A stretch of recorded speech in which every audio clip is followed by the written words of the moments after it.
L'énergie fossile est celle tirée du pétrole, du gaz et du charbon naturel. Elles sont appelées fossiles car elles proviennent de la décomposition très lente des éléments vivants.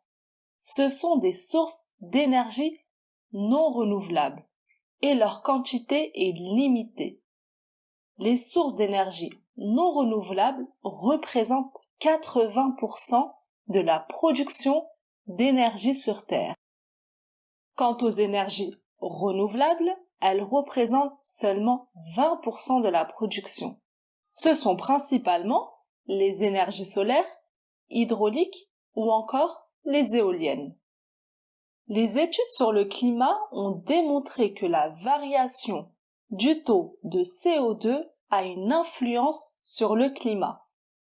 En effet, les rejets de CO2 ont augmenté depuis 1750, suite à l'ère industrielle. Ceci à cause de l'utilisation des énergies fossiles et de la déforestation. Cette augmentation de CO2 entraîne aussi bien un réchauffement de l'atmosphère qu'une diminution des quantités de glace, entraînant ensuite une augmentation des phénomènes climatiques majeurs. Pour faire face au changement climatique, les États et les scientifiques doivent donc trouver des solutions. Deux types de solutions ont été trouvées, les mesures d'amoindrissement et des mesures d'adaptation.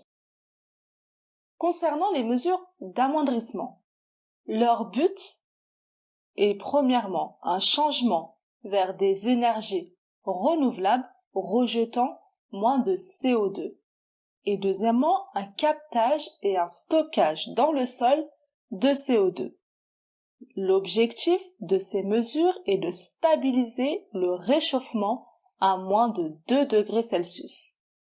Quant aux mesures d'adaptation, ce sont principalement les surélévations des habitations en zone à risque et des mesures politiques de gestion des effets de réchauffement.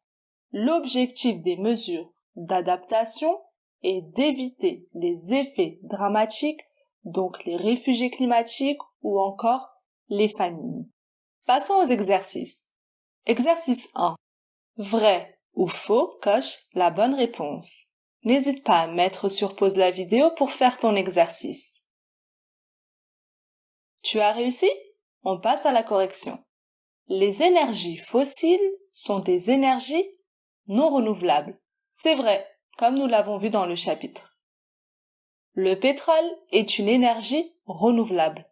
C'est faux. Au contraire, c'est une énergie non renouvelable. L'augmentation des rejets de CO2 est la cause du réchauffement climatique. C'est vrai.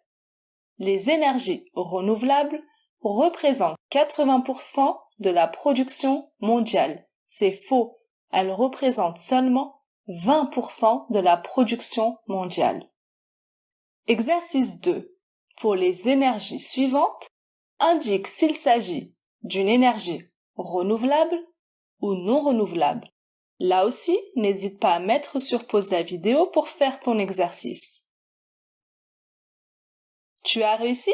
On passe à la correction. Le gaz, comme nous l'avons vu dans le chapitre, c'est une énergie non renouvelable. Le soleil, c'est une énergie naturelle renouvelable.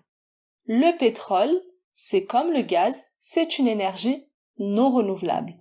Le vent est une énergie renouvelable. Quant au charbon, c'est une énergie non renouvelable.